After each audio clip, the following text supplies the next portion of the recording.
Hello and welcome to the short Vort on Parshas Emor. This week's Parsha discusses a lot of Kedusha, a lot of holiness, a lot of sanctity. Talks about the Kedusha of the Kohanim, of Korbanos, of various donations such as Truma, as well as holidays. And one of the holidays discussed is the holiday related to the Korban Omer. After the Korban Pesach, the next day, the Bnei Yisrael would bring the Korban Olah, and they'd be permitted to have older crops to eat from them. And they would be part of the 49 days that we would celebrate as we count towards Zman Matan Torah Sena, to remember that wonderful occasion that's the essence and purpose of the Bnei Yisrael. However, this became a tragic period as 24,000 of Rabbi Akiva's Talmidim died at this point. The Gemara in Yevomos Beis Amud Beis says that the reason that they died was Shalom Nahagu Kavod Zelazeh. They didn't give each other the proper respect, whatever that means. There's various different answers it, but there's another reason that's not as well known, and the Gemara continues and said why they died, because they died from a bad sickness. They died, Rav Nachman says, from askara, which translated either diphtheria or the croup. Either way, it's something related to digestive and the throat, and caused people not to be able to speak as they were passing away. It was a very humiliating way, and it was kind of shameful for the Talmidim of Rabbi Akiva to die in such a way. But I'd like to give another explanation of why they died, so that we don't have to give an answer through Shalom Nahu Guzel Lazeh. They didn't give each other proper kavod to each other, and that is, you have to remember the time period of Rabbi Akiva. Rabbi Akiva was the time of the Bar Kokhba revolution. He supported Bar Kokhba. They were under Roman persecution, both religious and political. And as Rabbi Akiva was a supporter of Bar Kokhba, and ultimately he was killed by the Romans himself, Rabbi Akiva, so his Talmidim were guilt by association, and either they were massacred because of their relation with him, or because they went to battle and they died in the battle, and that's how so many of them died in this crucial period. But Rabbi Akiva was able to overcome, and he raised 5 new Talmidim at the end of his career, and they were able to restore the Torah that was lost during that period of when 24,000 of his students died, which itself is a powerful lesson to not give up. Even if you lose out, you got to keep on coming back. Plant your seeds not just when you're young, but also when you are old.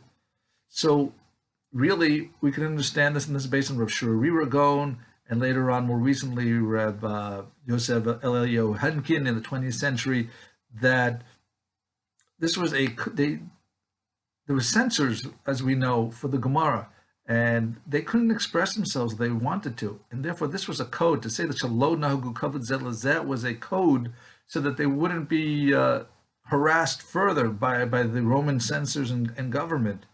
But really, it was code to say that they were massacred, whether religious or political persecution.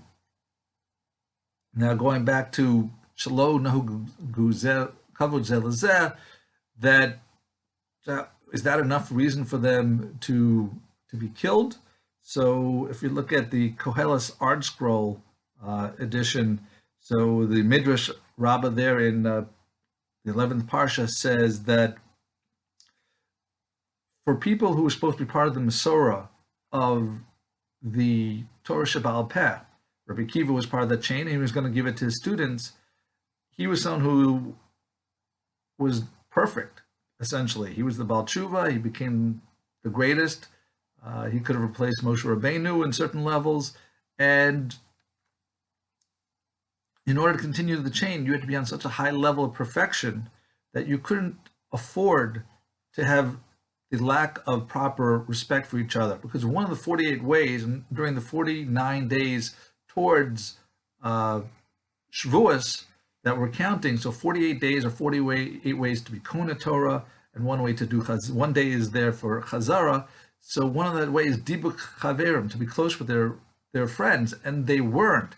And therefore Hashem, in order to protect the integrity of the Masorah, to keep it perfect, he had to remove them, and that's why they had to die. I saw another explanation And there's Rabbi Jack Abromowitz, Jew in the city, and he works for the OU. So, he's an Orthodox rabbi. And he suggested a reason. He said he didn't have any backing for it, but he gave a mashal. If you have someone who passes away from carbon monoxide, if he had had a detector, he would have lived. So why did he die? He died because he didn't have the protector, and he died of natural causes. So he's saying that perhaps these Talmidim, they were in their situation of religious persecution, that it was natural that they would die under the circumstances.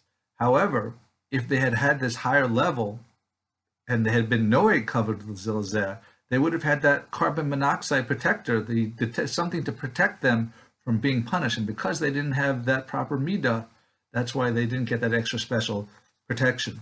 So I think we should remember two positive things out of this. One is Rabbi Akiva, after the loss of 24,000 people, he had 5 new Talmidim, some say more, but he built them up and they restored what was a desolate Torah landscape at the time. So even a few people can restore, when they're focused, they can restore Torah. And we've seen that after the Holocaust. 70, 75 years ago, we were decimated, yet the people who survived, they built up Torah in Eretz Yisrael, America, and elsewhere. And Baruch Hashem, things are pretty strong now. And it's based on that handful of people. And one final point to remember is the plague stopped on Lag BaOmer. We're approaching Lag BaOmer. May we be zocha that the plague that we're seeing that's hurting so many of our Talmidei Chachamim these days, we've had such losses that should, as is hopefully slowing down already, that it should end on or before Lag BaOmer this year. Thank you for listening. Have a wonderful